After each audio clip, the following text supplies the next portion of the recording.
Okay, we'll call the meeting to order. Cindy, you want to have your say? Sure. Always. Good evening and thank you for joining. We would ask that all devices be turned off or silenced. The meeting is public, held under the Planning Act and live streamed on the Township's YouTube page. In compliance with the Planning Act, we will collect personal information to aid in decision making. While speaking, please state your name and address for the record. Your information may be included in the minutes and publicly available. If you would like to be notified about specific applications, please email the clerk or the Development Services Department. Tonight's meeting is to consider public meeting reports, including staff recommendations to approve, defer, or deny applications. The planner will first present, followed by a question and answer period for the committee members, then by members of the public. This committee will then vote on recommendations for each application. Following committee's decision, notices will be circulated as required by the Planning Act. If a specified person or public body have the ability to appeal the decision of the committee to the Ontario Land Tribunal, you must provide either an oral or written submission before the application's provisionally approved. Without such submission, the right to appeal is not granted. Thank you, Cindy. I welcome everyone here tonight on behalf of the committee. Happy New Year to everyone. You've heard what Cindy has said. Anybody in the audience wants to speak to a certain subject, raise your hand. If I don't recognize you, some of the other committee members will. We don't mind a small speech, but we don't need a monologue either. Thank you. Is there any additions or deletions to the agenda? Let the record show there isn't any. Could I ask for approval of the agenda? Moved by Bob, seconded by Aaron. All those in favor? Carried. Declarations of conflict of interest or general nature thereof, are there any? Let the record show there isn't any. Adoption of the minutes. Have a mover and a seconder, please. Moved by Merrill, seconded by Dater. Any errors, omissions, discussion arising out of those minutes of October? No? All those in favor? Carried. Severance applications. CON 2025-0026, Hinch Nolan, Hooper Road. Holly, do you want to give us a little preview, please? Sure, thank you. And through the chair, good evening, everyone. My name is Holly Crawford, and I'm a registered professional planner and one of the township's consulting planners with a company called Arcadis. Tonight, I will be putting forward recommendations for approval for 8 consent applications and 2 minor variance applications, starting with the consent 2025-0026, which I'll describe now. So this is an application that is intended to rectify the unintended result of a previously approved consent application, B29-2024, while achieving the intended goal of the application, The delegated authority report for that approval has been included in the agenda package for context. The applicant later submitted consent application CON 2025-0021, which my colleague Amy Shepard presented to you at the September 3rd, 2025 meeting, where it was provisionally approved. However, that consent will not proceed, and instead we have the application before you today. So this proposed reconfiguration of lots, all owned by the same individual, is still viewed as technical in nature, as the severed and retained lots are both intended to be reconfigured with neighboring parcels, which are already developable, and as such, the policies of the official plan continue to be reviewed as if this is a lot addition, with the differences being primarily on the legal side. The recommended conditions of approval as amended ensure that both the severed and retained parcels, which are the blue and green parcels shown on the sketch respectively, will be consolidated with the respective adjacent lots. The result will be a consolidated lot comprised of the red existing and blue proposed parcels, with the lands in green to be consolidated back with the lands to the west. No development is proposed through this application, and the eastern consolidated parcel is intended to be transferred to the owner's nephew in the future. Now, tonight we are recommending that the Committee of Adjustment provisionally approve consent application CON 2025-0026, subject to the recommended conditions of approval as amended, as the application is consistent with the general purpose and intent of the County of Lennox and Addington official plan and the Township of Stone Mills official plan, and complies with the requirements of zoning bylaw number 2014-744 as amended. The application is technical in nature and in keeping with the property fabric of the surrounding area. So I note that there has been some amendments made to the conditions initially published on the agenda, which have been distributed to the committee. And this is to ensure that the appropriate legal descriptions are referenced in conditions 7 and 8. We do have the agent for the applicant, Zach Powell, online on Zoom, should there be any specific questions about the legal nature of the proposal. Thank you, Holly. Committee members have any questions or concerns?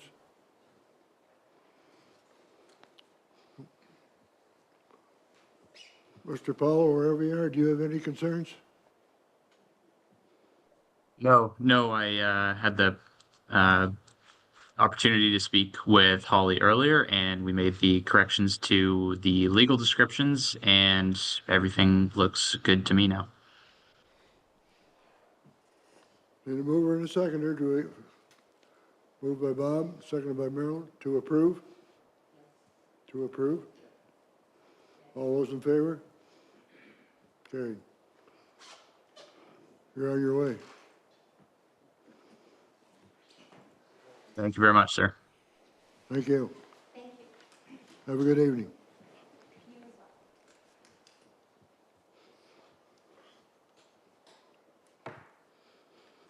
Next one is CON 2025-2022, lot creation, County Road 1, Cordova. You want to join us at the table, please? Holly, you're on again. Thank you, and through the chair. This consent application is a proposal to sever and create one separately conveyable parcel to be developed in the future with a residential use. The subject property is 923 County Road 1, and the application has been submitted by Jeffrey and Stacy Corvo. So again, this application for consent is to sever an approximately 14.66 hectare property on County Road 1 for the purpose of lot creation. The severed parcel is 2.1 hectares in area with frontage on both the County Road and Napanee River. The severed parcel is vacant currently and proposed for residential development. The retained parcel on the south side of the Napanee River is 2.95 hectares with more lands owned by the applicant on the north side of the river. And it also has frontage on both County Road 1 and the Napanee River. It's currently developed with a single detached dwelling. So this is an amended application that was originally brought forward at the September 3rd Committee of Adjustment meeting, but the application was deferred so to allow the applicants to work with the county to revise the plan for county road access for a mutual entrance. So since the deferral, just to summarize, the applicants have worked with the county to revise this mutual entrance. And then this resulted in a change to the configuration of the proposed severed and retained parcels, and an amended consent application was submitted on November 17th to reflect the change. Upon my review, the proposed lot was determined not to be in conformity with the township's official plan, and the applicant revised the proposal essentially to extend the lot line directly from the mutual entrance back to the river as requested. And this application conforms to the official plan for a regular lot shape.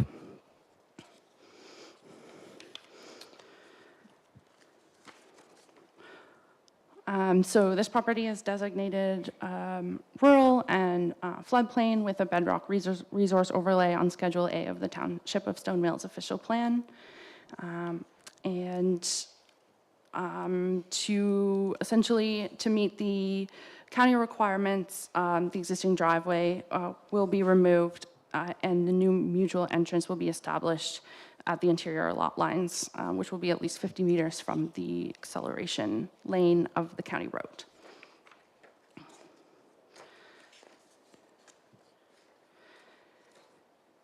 All right, well, I'm happy to speak to any further details on this, but in summary, our recommendation is that the requested consent application has regard for matters set out in subsection 5124 of the Planning Act, is consistent with the general intent and purpose of the County of Lennox and Addington official plan and the Township of Stone Mills official plan, and complies with the requirements of the zoning bylaw as amended. The application is recommended for provisional approval subject to the recommended conditions of approval. Happy to answer any questions. Thank you, Holly. Committee members have any questions or concerns?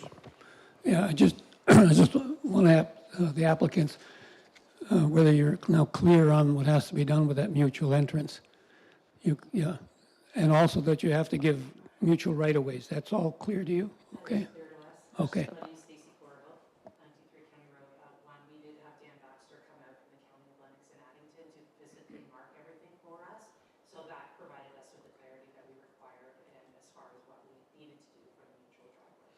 Okay, the reason I mention is because one of the condition of the 5 just says you have to maintain an entrance permit for a mutual driveway, but it doesn't really specify the conditions that you need mutual right-of-ways and everything. I just want to make sure that you're aware of that. Okay, that's fine.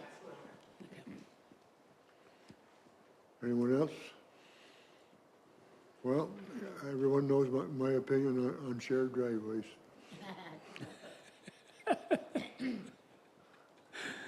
All I ask is take a trip from Napanee to Camden East and look at the driveways. And this is twice now we've had to deal with a shared driveway. Anyhow, I know I stand alone, but what the heck? I couldn't. I'm afraid it's going to come down the road and haunt somebody. But anyhow, okay. I need a motion to approve. Moved by Bob, seconded by Dieter. Any further discussion? All those in favor? Carried. Have a good evening.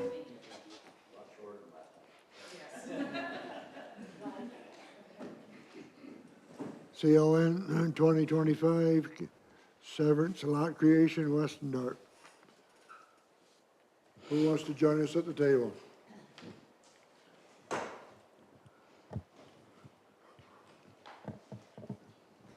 State your name and address, sir.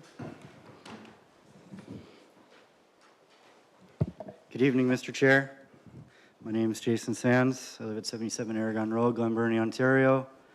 I'm here on behalf of Mr. Westendorp as it relates to the severance application on at 1820 Bethel Road. Welcome back, Jason. Welcome back. Holly, you're on. Thanks, and through the chair. These are 2 consent applications. Proposal to sever 2 separately conveyable parcels for residential use, one being an existing developed residential lot. This application, as Jason noted, is at 1820 Bethel Road, and this application was submitted by Herman Westendorp with Agent Boulevard Group. All right, so these 2 severances will include, again, 2 severed lots and 1 retained lot. The first severed lot will have a frontage of 139 meters on Bethel Road and an area of 2.3 hectares. And this lot is vacant, but is proposed for residential use. The second severed lot is 1.2 hectares in area with a frontage of 73 meters on Bethel Road and is developed with a single detached dwelling and shed. The retained parcel is 2.6 hectares in area with a lot frontage of 137 meters on Bethel Road and also 130 meters on County Road 6. And this lot is vacant and is proposed to remain vacant at this time.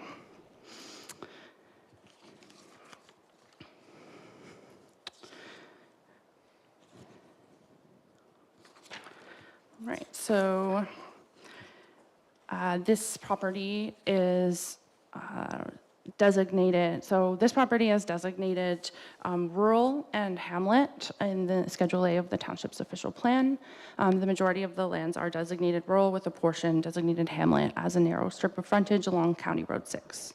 No land division is proposed within that area of the subject property designated hamlet.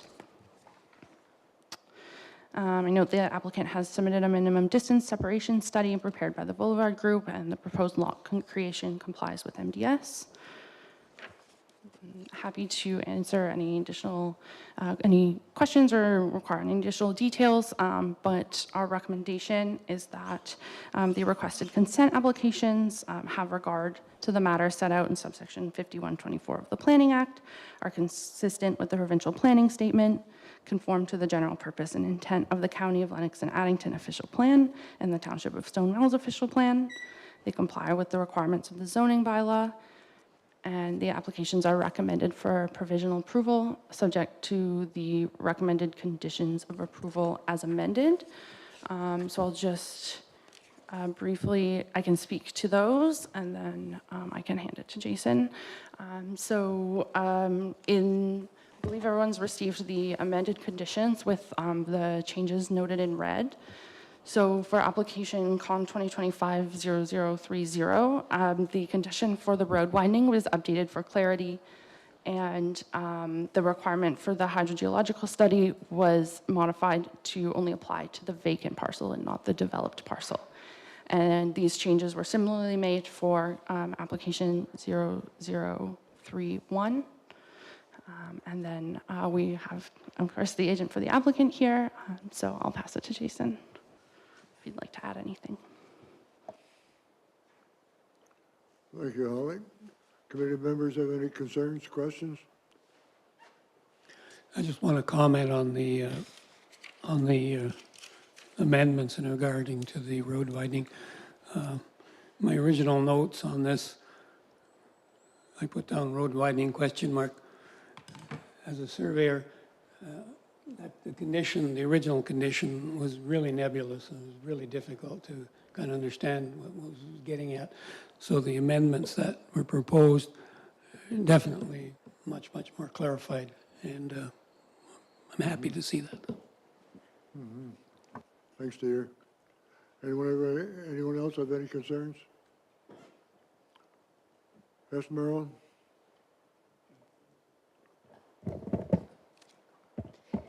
I just had a question. Just, because the drawing shows a little bit of hamlet on that lot, just for clarification, what are we looking at there?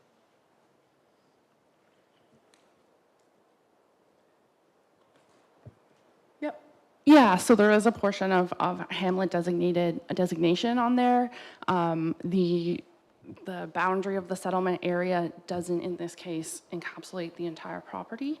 And so this is the mapping at this time. It may be amended in the future, should the owner wish to approach that. But at this, for part of this application, there's no lot land division happening within that.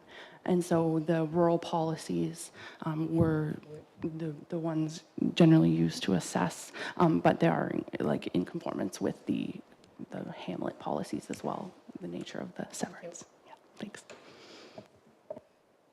I have one more question. In the designation for 0030 and 031, there's an additional 2025-12-20. I'm just wondering what that is. I don't see anything more from that.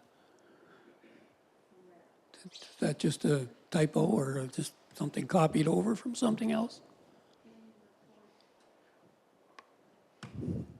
I believe that's just the file, oh, that's the date of, that's just my dating of the file of when I, 12/30, okay. yeah. Did I put, No, yeah, you got it, 12/20. It just sounded like, looked like a variance application or something. oh, I It's a see. date, It's just okay. my, Thank you very my much, date. that's fine. So I know when I wrote it. Okay, anyone else have any concerns, questions? Yes, Jason. Thank you, Mr. Chair. My first question is, I'm unsure as to which file number 0030 or 0031 pertains to severance number 1 or severance number 2, and if we're considering it all as one at this time. I just want to talk to some of the conditions, and I don't want to blur the lines, if you will. Holly? So through you, concession, CON 2025-0030 is severance 1, and then 31 would be severance 2. Thank you, Cindy. And through you, Mr. Chair, if I may, severance application 0031, as it relates to severance number 2, as Holly had noted, pertains to a subdivision of land of 2.85 acres, which contains the existing house, 8020 Bethel Road. Looking through the condition set, condition 7 notes that the applicant's required to drill a well, I think, if I'm reading it correctly. And there's already a well on the lot. The lot has functioned and been developed with a house for nearly half a century. So I'm just curious if we can strike condition 7. I recognize we've updated condition 8 to apply that the hydro-G assessment's only applicable to the retained parcel because it's vacant. That's understood. My clarity is as it relates to condition 7. Holly? And thanks for that comment. And yes, that's I totally understand that property is developed with a well. And so I would agree that this condition could be removed. I think it was just sort of an overlap with the other conditions, them being both included with the other conditions applying to the vacant lot. Oh, sorry. Let me think about that. So I think well, on the severed and retained parcels. So understanding that the severed parcel 2 is developed, that wouldn't apply, but I believe it would still apply to the vacant parcel that is a result of essentially the retained parcel of the 3. Sorry, I misspoke at the beginning there. Does that? Okay with that, Jason, or not? Through you, Mr. Chair, condition 7 reads, the applicant shall establish a well on the severed and retained parcels. If I read that correctly, it says we have to drill a well on the severed parcel that already exists. I'm just curious if we can amend that then to reflect only the vacant retained parcel or remove the condition entirely. I would agree with, sorry, to clarify, yes, I would agree with removing it from the severed parcel being the developed parcel. So I would recommend that it would be kept for the retained parcel, which is a vacant parcel. Committee members? Yes, Aaron? Yeah, in recognition that the property severance 2 is developed, it makes sense to remove the condition for a well to be established as it already exists on the landscape. So I'm agreeable to that amendment. Yeah, so just to be clear, we'll remove condition 7 on the 031, which is severance 2, I believe, which shows the house, right? Just to make sure that we're doing the right thing here. I don't believe we would be removing the condition, but it would be amending the wording, the beginning being the applicant shall establish a well on the severed and retained parcels, and it should read, "The applicant shall establish a well on the retained parcel." Right? We, So when we get to that one, we can.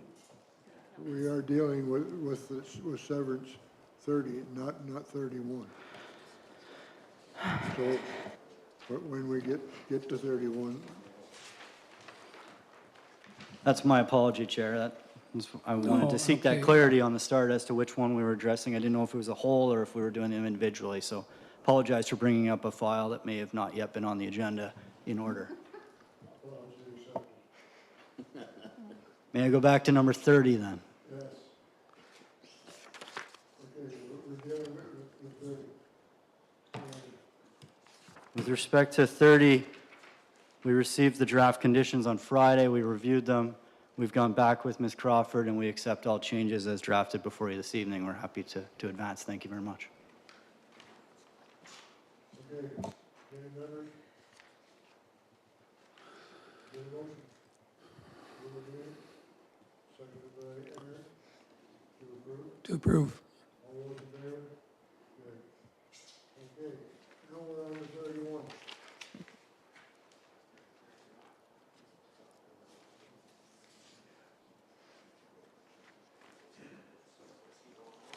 All right, we're on.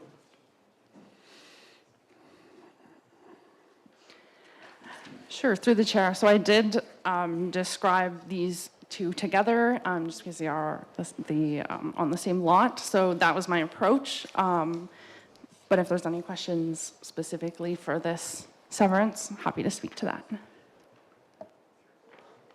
You have it, we've gone through the changes. Anyone have any concerns? Need a motion? Sorry, Chair. Moved by Bob. It's all, sorry, Jason. If I may, I have another comment about another condition in addition to the hydrogy and the well comment, as it relates to 031, if I may. You're allowed. With respect to condition 9, sir, the township's requesting that the applicant pay $2,500 cash in lieu of parkland for severance number 2, which is 0031. We've discussed, and you've heard from Ms. Crawford, that this property is developed with a single-family dwelling, and it was established 50 to 75 years ago. The purpose of parkland in Ontario, or sorry, the way in which municipalities obtain parkland in Ontario, as you all know, is through plan of subdivision. They take land and convey it to a municipality from a developer, and in the absence of a subdivision, often through consent process, you take cash in lieu of that land to upgrade your parks throughout your municipality to accommodate the increased demand of your population base. And there's some fairly strict criteria, if you will, in section 51(1) sub 3 of the Planning Act that states when you're allowed to take parkland, cash in lieu of parkland, etc. And historically, the Township of Stone Mills has never taken parkland as it relates to a lot that's already been developed. And the idea is, the lot's been developed, the residence has existed, and the people have utilized those parks for the entirety in which that dwelling has existed. All we're doing is shrinking the size of that parcel, and we're not increasing the density, if you will, or increasing the number of population to your township through that severance application. For that reason, we are asking the committee to strike condition number 9 as it relates to the parkland levy only for severance number 2, not severance number 1. If I may, earlier this fall, in August, a similar application was heard and decided upon by the committee for Mr. Weiss on Lake Road. And I know two of you know the property very well because you live close to it. There were some houses on the property, land division through consent. There was no parkland levy requested nor paid for. So this would be consistent in the approach that the committee has taken in the past. I'm happy to answer any questions. Committee members? Yes, Dieter? Good argument, Jason. I see that you cite one where there was no parkland fee, but in my experience, of all the severances I've been involved in where we've taken a house out of a lot, we've still added the parkland fee to it. Right? I mean, as far as I can remember, for any severance, we've always added the parkland fee. Now, why it wasn't done on that, on the Weiss, maybe that was, Yes, Holly? but anyways, that's sort of my recollection of all this. You know, we're setting precedent again. Sure, through the chair. I can speak to the Weiss application. So the township's parkland bylaw does provide exemptions where parkland would not be taken or where the fee would be waived. And in the case of the Weiss application, it was a division of two lots that had merged on title. And it was sort of a legal separation. Both lots were developed, and the lot line was reinstated with some adjustments. So that's why the parkland condition, the parkland fee was not taken as a condition in that case. Yes, Aaron? Thanks for the clarity. I declared a conflict of interest for that one, so I wasn't up to speed on all the particulars. Circling back to Jason's point regarding the Planning Act and the very specific criteria as it relates to when it's appropriate to charge that parking fee or in lieu fee, Holly, can you speak to it from your side in terms of whether or not you agree with that, his position from a professional perspective representing the township? Yes, so understanding the PPA or the Planning Act does require, does allow for parkland to be taken. Primarily, I was reviewing the township's bylaw for parkland, so that essentially should be consistent with the Planning Act.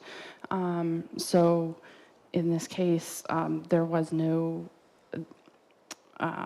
within the bylaw, there was no situation where the bylaw allowed the fee to be waived just because the parcel was developed. It didn't explicitly say that.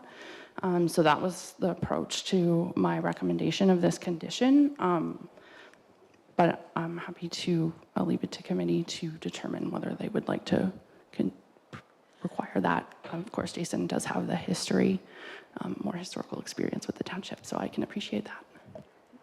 Yeah, thank you for that. I guess the reason I'm asking, just to provide some context to the committee, is, I recognize, Dieter, your point about past precedent, and then on the flip side, if it's in the legislation, this could be a point in time where we recognize that and change the practice if it's appropriate to aligning with legislation, or it's a situation where past practice is appropriate to continue moving forward, and that's where I'm looking to better understand where we sit as we consider that decision before us. Yes, Bob? Are we severing the lot from the land or the land from the lot? Are we severing the house from the property, or are we severing the property from the house? Understand what I'm saying, Jason?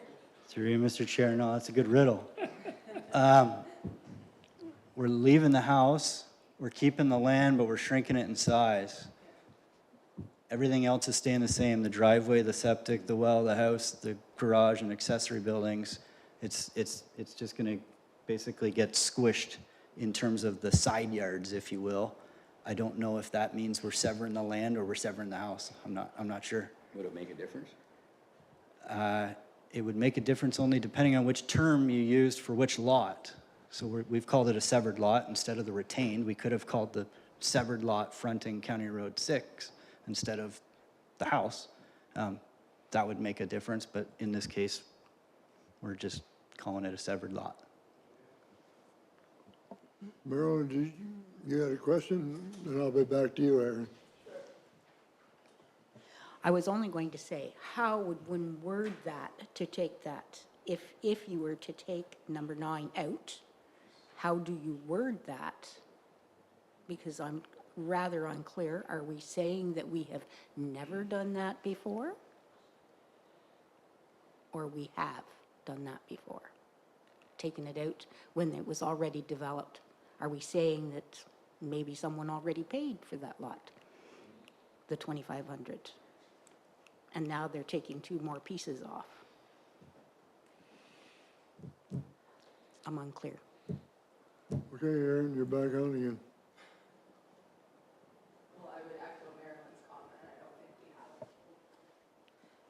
I would echo Marilyn's comment. I don't think we have clarity on that yet. But circling back to your question, Bob, about does it matter? Like the developed parcel has a roll number and an address tied to it. And if it becomes the new property, the landowner now needs to go through the process of updating some, they need to update their address and everything that corresponds with that. So I think it does create additional work.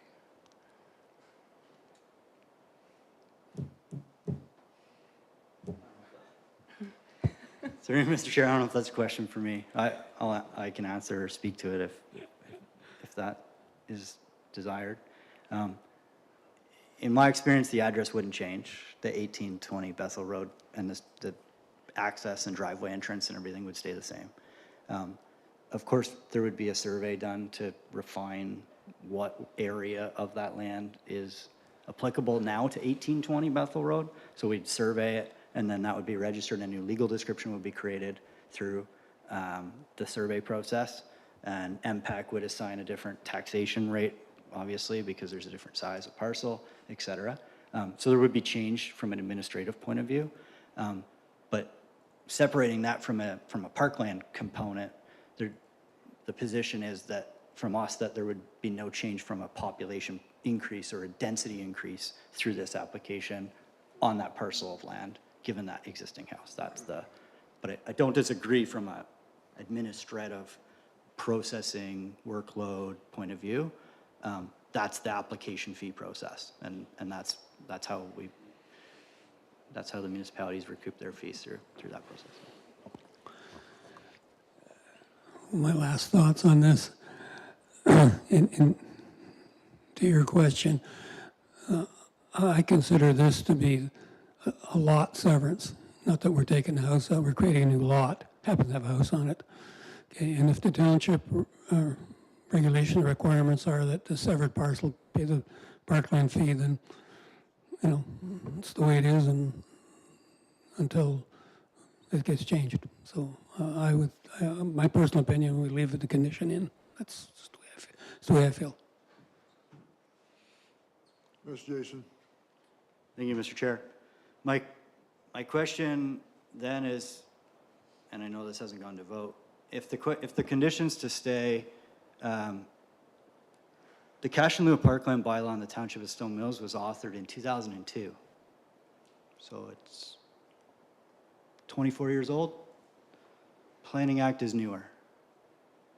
There's going to be some discrepancies, and I have the Planning Act up, and it speaks to 2% valuation for commercial uses and 5% for residential uses. We're talking about a flat fee of $2,500 here based on the 2002 parkland bylaw, right? The 2002 parkland bylaw doesn't even reference what that number is, though. Council made that as a motion a few years ago, and it didn't get reflected in the bylaw. So should the condition stand, I would question whether or not it's compliant with the Planning Act in its entirety, and at the very least, it should be reworded so that it allows for an applicant to pay 5%, should they choose to pay 5% in accordance with the Act, as opposed to a flat rate of $2,500. I think it's good they changed it to $2,500 instead of 5%. I know when I did my severance, I think I paid like a $5,000 parkland fee. So I think the applicant is probably getting off rather than paying a 5% of the value of the property. But to change that regulation, that's not this committee's doings, that is council's. So we have to deal what we have in front of us. Any more questions, concerns? Holly, you want to add anything? You feel that item 9 should stay? Yes, that's my recommendation. Yes, Sharon?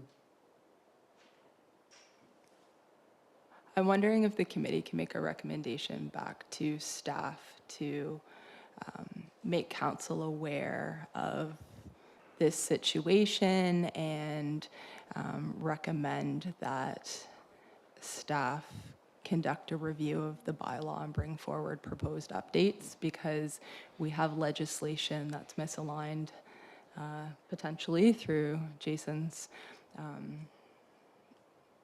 communication with us tonight, that's misaligned with the bylaw, and typically we would align with upper levels of legislation. So I think it's something that needs to be brought to council's attention from staff.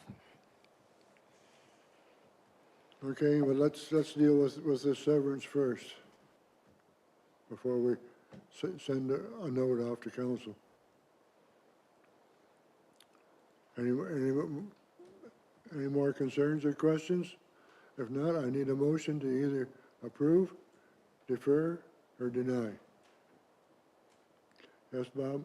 Put a motion on the floor that we approve it with number 9 removed.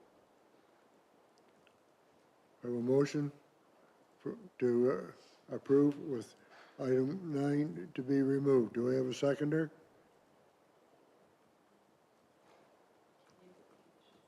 I have a seconder?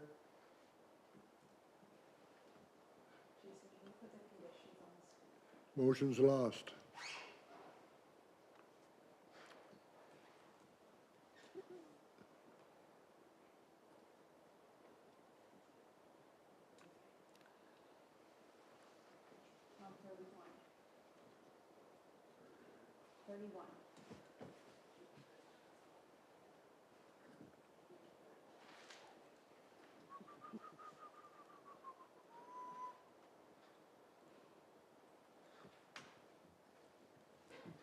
Okay, we're back to square one. Yes, Marilyn?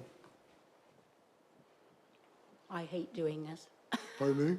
I hate doing this, but I'm wondering, we were discussing the fact that Bob was saying, are we removing the house from the property or the property from the house? So if, in fact, one put down proposed retained parcel that has the house on it, and instead of the retained parcel, it became the proposed severance, along with the other one that's a proposed severance, does this now give you the opportunity to remove that number 9, because it's retained parcel with property or with buildings already on it? That would be my question. Yes, Holly? Thanks, and through the chair. From my perspective, if the developed lot became the retained parcel and the 2 vacant lots were both called severed parcels, then it would be clear to me that both of these would require the cash in lieu of parkland payment because they are both vacant severed parcels. Either way, the result is there's 2 vacant parcels and 1 developed parcel. Yes, Aaron? I apologize if I'm asking the same question again, but Holly, when you share that with us, can you confirm if you're basing your decision based on the bylaw or the Planning Act, just for my clarification? Is based specifically on the bylaw, but I don't believe the bylaw is out of line with the Planning Act. That's not something that had come up. I don't have the Planning Act in front of me, but I don't believe we're making a decision that is out of line with the Planning Act. Yes, Merrill?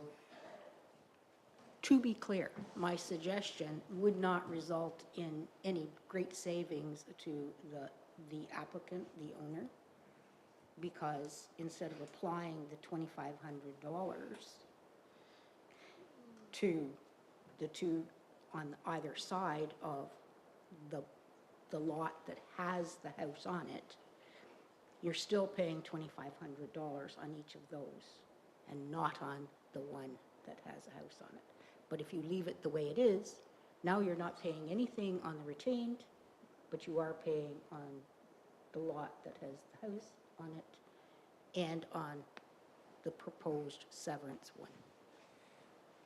Monies come out the same. Through you, Mr. Chair, I don't disagree with Ms. Crawford's comment. If you change the orientation of what you call a severed versus retained lot in this case, you'd have two vacant lots being severed, and it would be consistent in that you would apply the parkland levy to those lots. This is a fairly recent change to the Planning Act in that you historically weren't able to instill conditions on retained parcels. So this doesn't make as much of a difference today, Ms. Fenwick, as it did historically. You historically weren't allowed to ask for road widenings, for example, across the frontage of a retained parcel. You only recently, in the past 2-3 years, were able to now ask for that. So flipping the name, severed versus retained on which of those land holdings, in this situation doesn't net a big change. Beyond 3 years ago, it was a big change. It would have made a big change. And historically, I disagree respectfully with Mr. Eberhardt in that I do not know of consent applications that created new lots that had existing dwellings that were subject to parkland request. I'm happy to review. I didn't go back in time. I just looked back at the last couple meetings to see which one and the first one I found was Weiss. I didn't get into the nuances of the bylaw, so that Ms. Crawford had noted, but that was the one. I just flipped back a couple of meetings. It seemed as though that was one of the most recent meetings. So that's why I raised the question. It would be a new, in my experience, it would be a new endeavor for the municipality to be asking for parkland on a lot that's been developed historically, regardless if it's called severed or retained.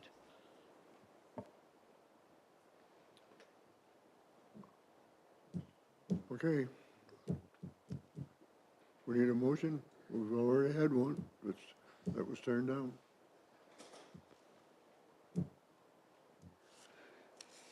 I'm just going again by the bylaw, you know, and I still think we have to go by that until the conflict between this and the Planning Act gets resolved, and that's council's providence, not ours. So I still, yes. Sorry, Mr. Eberhardt, if I may then, if I can read the condition loud, that $2,500 cash in lieu of parkland for each of the severed parcel be paid to the township in accordance with the terms of the bylaw. Are we referring to bylaw 2002-164, Mr. Chair?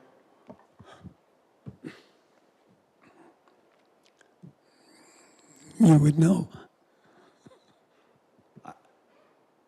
I'm asking through you, Mr. Chair, potentially to Ms. Crawford, because if we do, in my reading of the bylaw, nowhere does it say $2,500 in that bylaw.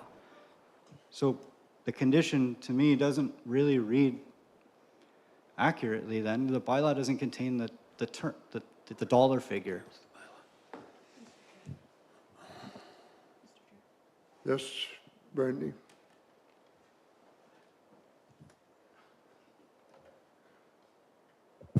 Sorry, thank you through you, Mr. Chair.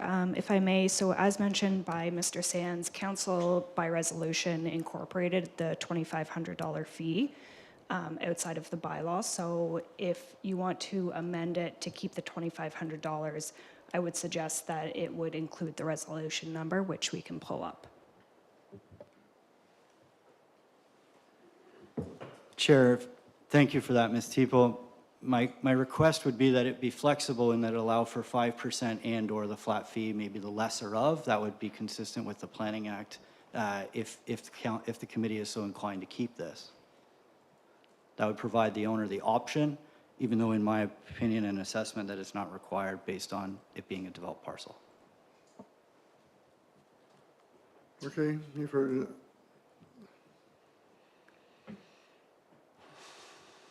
Well, come on, people, I didn't bring my pajamas with me, so.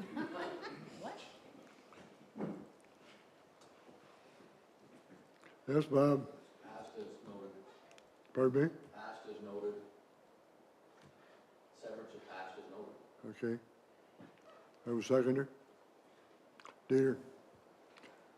Merle, you have a concern or question? I guess I feel that, based on some past experiences, to go against our recommendations from our consultant, who has recommended that we accept this, and because we are not council, I do have to agree with Aaron that it would be nice to make council aware that this needs to be looked at for future reference. But for the moment, I feel that we do need to, I would need to go with Bob, saying that we should pass this as it's been recommended by our planner consultant. Anyone else? Oh, is the condition staying the same as we have, or it stays the same? Okay. Any further discussion? Any further discussion? All those in favor? Motion's carried. Finally. Thank you. I appreciate the effort, Jason. You know, I mean, you're looking out for your client, right?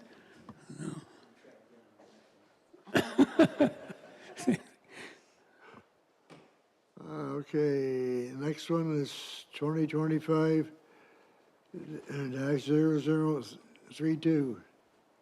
Klopp Switzer.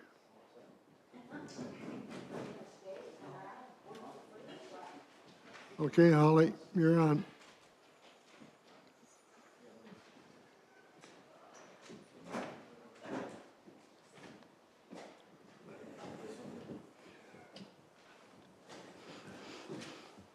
All right, thanks, and through the chair. This is consent application con 2025-0032. This is a proposal to sever for the purpose of a lot addition to the adjacent lot. The subject land is addressed 792 County Road 17. And as noted, yes, the owner of this property is David Clapp and Shelley Clapp, and with the applicant Corey Switzer. So this is an application for consent to sever a portion of an approximately 17.4 hectare rural zoned property known as 792 County Road 17 for the purpose of enlarging the adjacent parcel, known municipally as 766 County Road 17. All right, so in summary, in this case, the severed lot is vacant, so there is no development on the portion of the lot that's being transferred to the neighbor. The retained parcel is 16.6 hectares and has frontage on both County Road 17 and County Road 4, and that property is developed with an existing single detached dwelling and 2 accessory buildings. The benefiting parcel is 1.1 hectares in area and has frontage on County Road 17 and is also developed with an existing single detached residential dwelling and shed. So as noted, the purposes of this application is to enlarge the rear yard of the benefiting parcel, and no buildings or structures are proposed with this application. Both properties are designated rural on the township's official plan and zoned rural in the municipality's zoning bylaw. This proposal is quite straightforward. As shown on the sketches, the rear yard is being enlarged and there is no change to the frontage or access to either parcel.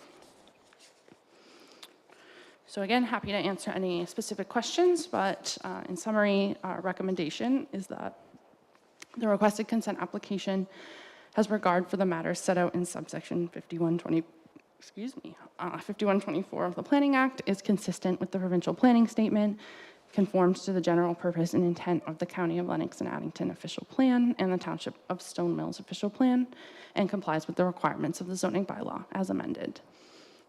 This application is technical in nature and in keeping with the property fabric of the surrounding area. The application is recommended for provisional approval subject to the recommended conditions of approval, and just noting that there were no changes to these recommended conditions. Do any members have any concerns, questions? Just a comment, Holly, on your planning report, site description, section 2, I think there's a copy error. You say that that's 492 meters frontage on County Road 17. I think that should read County Road 4. That's my only comment. Thank you. That's Yeah, correct. Yeah, okay. My apologies for that error. Anyone else? Well, I'll make a motion that we approve the severance. Thank you, Dieter. Seconded by Aaron. Any further discussion? All those in favor? You're on your way. Thank you, sir. Have a good evening. Good to see you again, David. Yes. Take care. 2025-0027. Donnie, Jason, you want to keep him company? I better come up there to keep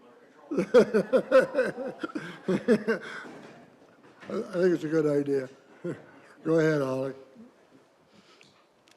Thank you. And so this, through the chair, so this planning report before you addresses 5 applications. I know that is a large number of applications, but hopefully the descriptions provided and as I'll summarize today are helpful to lay out what is before you. So we've got 3 consent applications and 2 minor variance applications.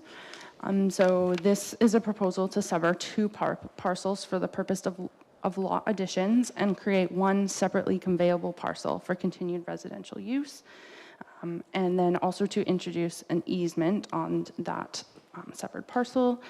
And then there are minor variances required to facilitate the lot creation. So the subject properties, we have 2 subject properties here, which is 418 and 430 Huffman Road.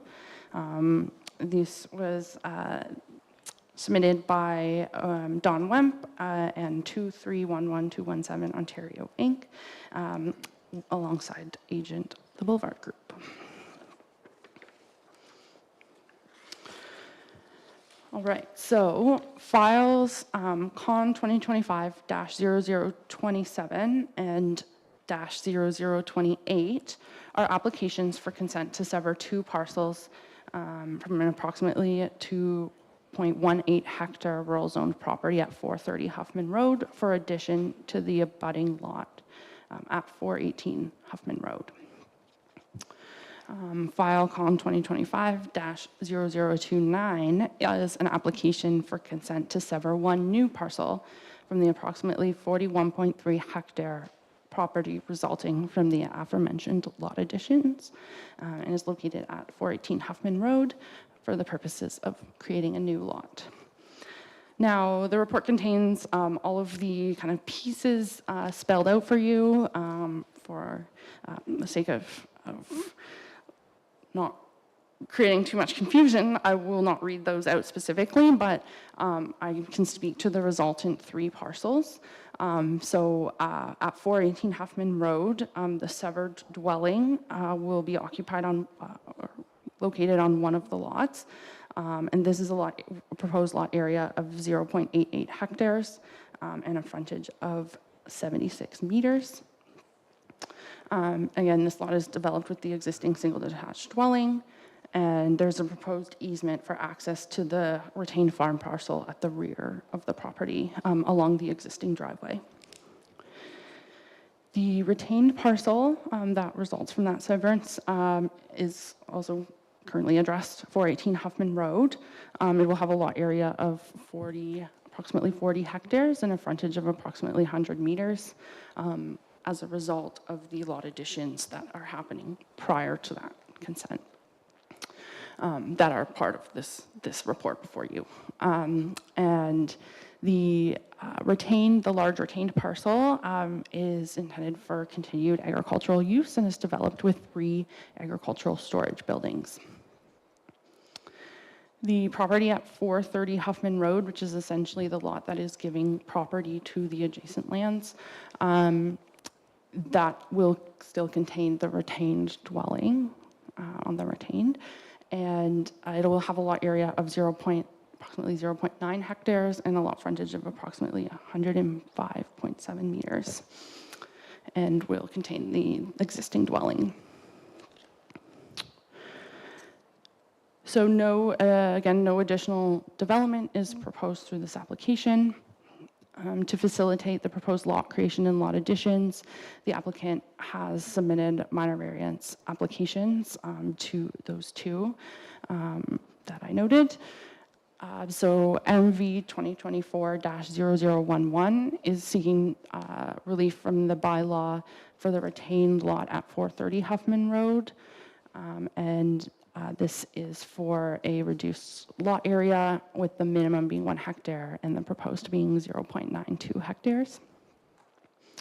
The second minor variance application is seeking relief from the bylaw to facilitate the severance of the dwelling from the farm parcel, primarily to one of the variances is applying to the dwelling parcel where the minimum lot area is 1 hectare and the proposed lot area is 0.88 hectares. And then the other variance applies to the agricultural buildings on the large retained parcel where the minimum interior side yard is 10 meters and the proposed setback is 7.8 meters, or the proposed side yard is 7.8 meters. So both properties are designated rural and bedrock resource overlay on Schedule A of the Stone Mills official plan and are zoned rural in the bylaw.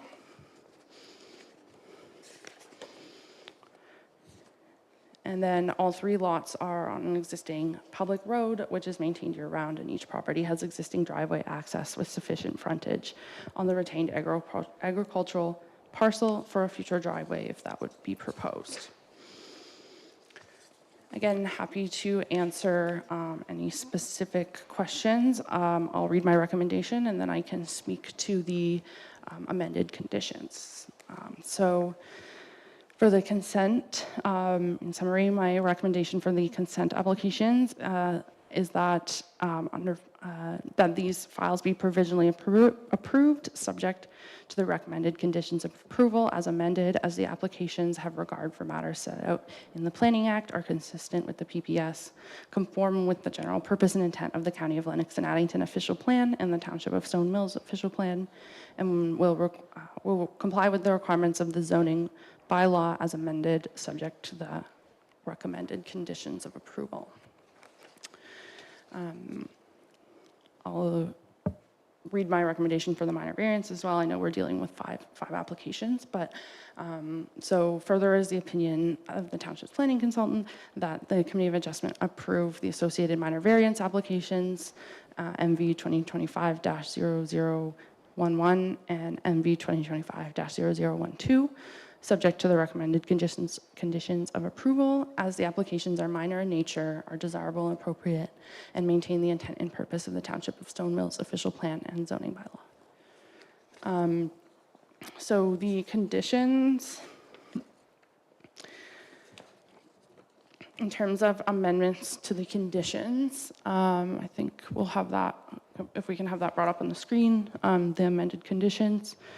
I think committee should have them in paper copy as well as the applicant. So For consent application Con 2025-0027, which is the first lot addition. The Lot A, lot addition is kind of referred to on the sketch.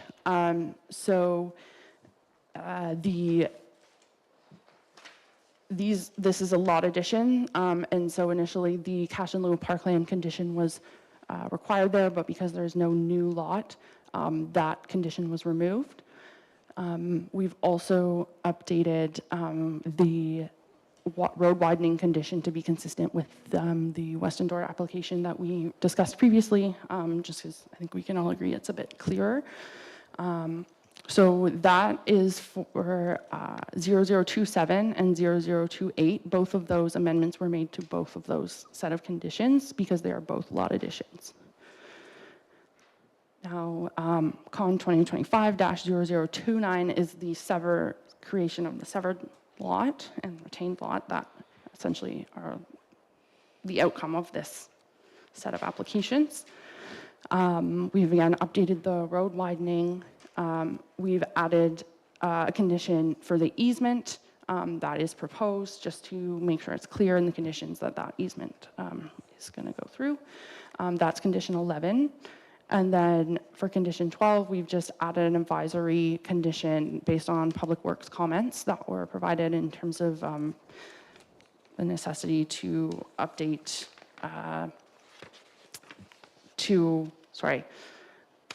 that the driveway may need to be, the entrance may need to be updated if there's a residential use. My understanding is that condition would apply to the Con 2025-0029. Apologies, we're working with a lot of application numbers here. And then we've added condition number 13 for process, which is that the conditions of lot addition applications 0027 and 0028 that have come before it have been fulfilled and the land's consolidated so that severance can occur in compliance with the zoning bylaw. And then for the minor variances, there's just a minor, so to speak, amendment to that where the wording was adjusted from the term permission to the term variance just to, again, simply just for clarity that this applies to the variance. So that is my summary. I'm happy to answer questions. And Thank you. thanks.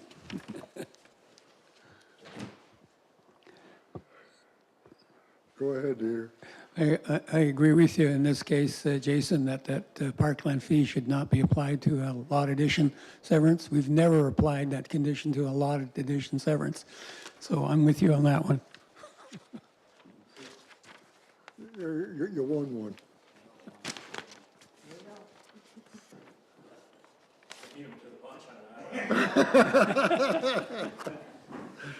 Okay. We're dealing with 25.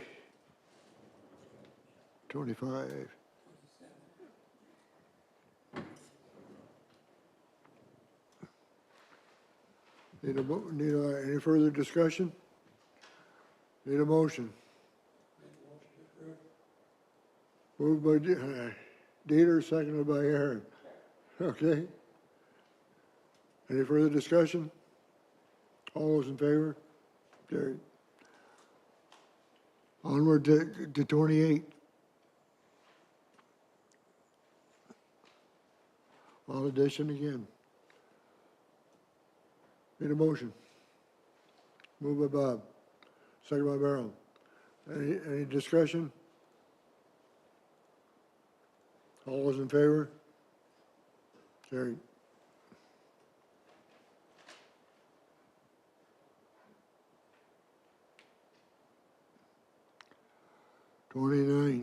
Severance.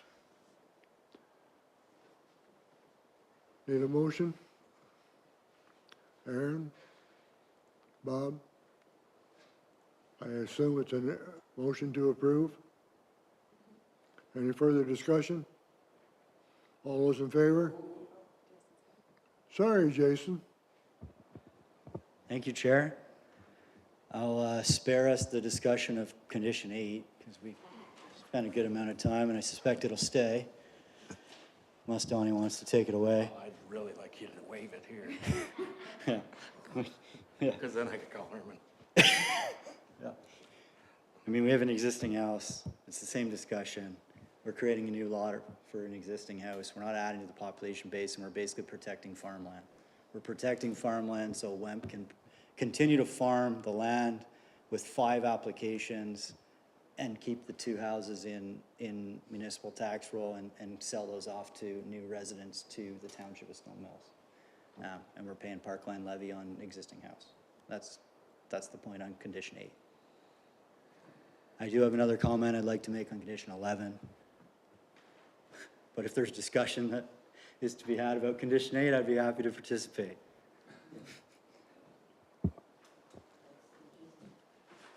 Anyone want to answer that? It's just a minor. Holly? No? Sorry, apologies, there was a little bit going on here. What was the question? Or just? Jason's suggestion.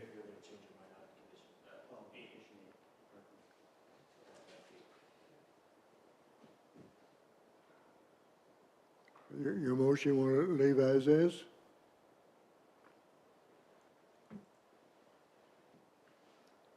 Mover and seconder? Bob, we just got one mother. Just one, notwithstanding condition 8, moving on to condition 11. Holly, as Ms. Crawford noted, we've inserted it just to make sure there's clarity around that easement to get access to the farmland. Mr. Wemp just confirmed that hydro has approached him as well, because the hydro does go in that location to the existing barn, shop facilities, accessory buildings. So I'm just asking for a friendly modification to that to say, and Hydro One access, in addition to where it says access, so that it's picked up and recognized that Hydro will be able to utilize that easement in addition to the agricultural equipment that would be used along that easement. That's the request for condition 11, slight modification. But that hydro line is yours, right, Donnie? That hydro line that Jason was speaking to is yours. Yeah, so we had to separate the hydro lines from because it originally went to the house, then to the shop. So now we have to separate the house from the shop. So there's a underground hydro line going from the pole to the shop. Hydro One just asked that it was noted on the easement that was there for any future, if I sold it or whoever bought 418, that they could come back on Hydro One. Okay. Okay, so you plan to put that into the legal description, that it's not only a right-of-way, it's also for whatever, Yeah, for Hydro One easement. however Lori wants to Yeah, word that. yeah. But so that's included now, okay. Yeah, through Mr. Eberhardt's comment, yeah, that's exactly it. We just want to make sure it's recognized in condition 11 that the committee that the committee consider that it also makes reference to the Hydro One. So when the lawyer is asked 6 months from now to write that in, they don't think we're just making it up at that time. Yes, Aaron? I'll just modify the motion that I put on the floor to include the hydro easement that Jason has suggested as a friendly edit. Yeah. You okay with that, Bob? Yep. Everyone okay with that? Yep. Any further discussion? All those in favor? Carried. Okay, moving on to a minor variance.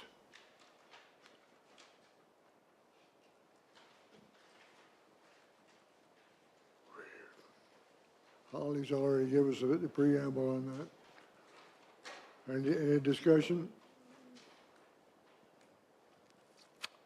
Need a motion to approve, defer, or, yes, Bob? Moved by Bob, second by Merrill. Any further discussion? All those in favor? Carried.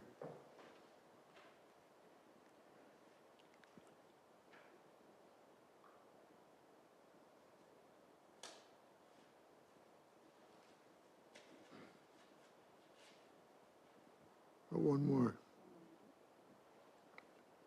Severance.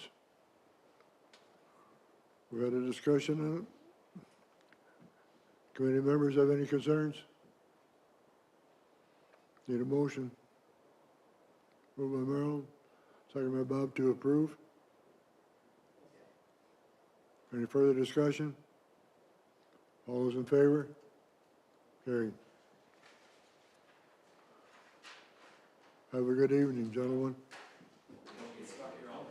Pardon me? And then there's just, you'll have to, there's a recommendation to receive. Okay, we got some other business. There is a recommendation on the meeting schedule. Anyone have any concerns over that? I guess maybe we need a motion. Bob? Merrill? All those in favor? Carried. Okay, back to our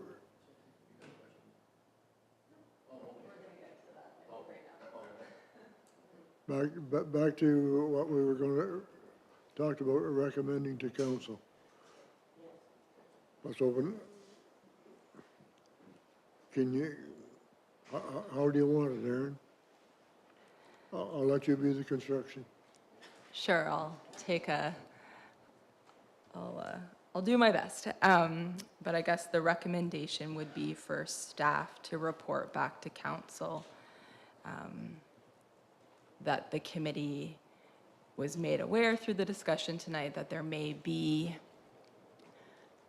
an inconsistency in or a conflict between the existing bylaw and the recent update that Planner Sands mentioned related to the Planning Act, and that they have consideration and direct staff to act accordingly, or whatever the appropriate piece is there. I think in that recommendation as well, I would like to see some consideration for, there's a bylaw, and then you've removed potentially the fee associated with cash in lieu of parkland. So, Planner Sands mentioned the flexibility for like a percentage versus a flat rate. So bringing that to council's attention for consideration as well.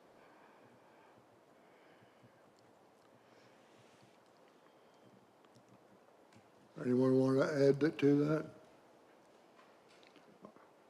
I'll ask Cindy to read it back in a condensed form. Yeah.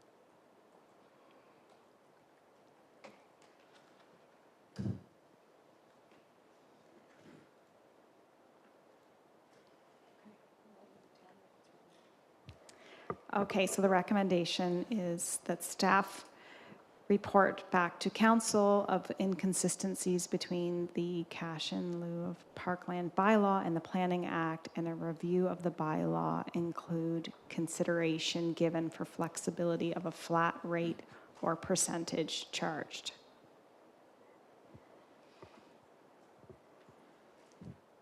Does that If I satisfy missed you? anything, please let me know.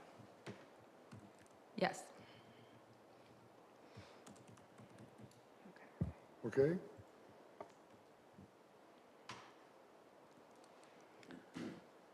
I think so. Jason, do you want to add anything in here?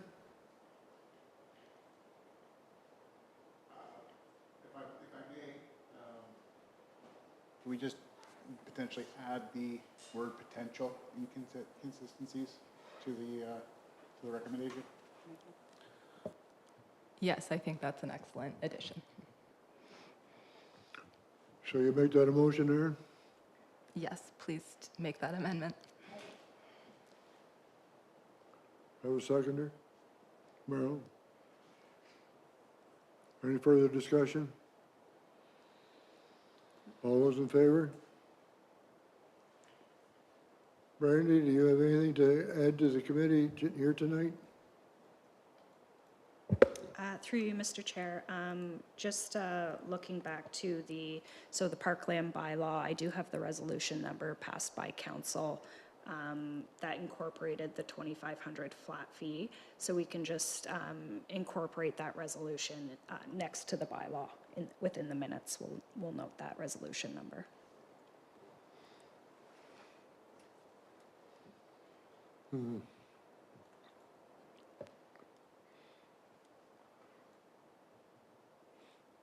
What do you think? Okay? All right, anything else, Brandy? Cindy? Just a motion to adjourn if you're done. Well, Cindy tells me tonight that this is our last meeting. We've heard that before. We've heard that before. We've heard that before. Want to see a movie? Want to see a rerun? Anyhow, Cindy, it's been a pleasure to have you here at the table. You've been very thoughtful in requests that I phoned you up to answer my questions. I wish you the best in your future endeavors. Thank you. And I would like to also note that tonight is Holly's last night here as well. And we appreciate all her hard work. Okay, we need a motion to adjourn. Wow. Here. Holly, I forgot to include you. I imagine this is your last meeting. Yeah, it's my last meeting. But thank you so much for being such a great committee. And it's been great to be part of the township team and work with all of the lovely people here. Well, it's been a pleasure to have you here, and I wish you all the best, too. Thanks so much. Okay. Everyone have a good evening. We will.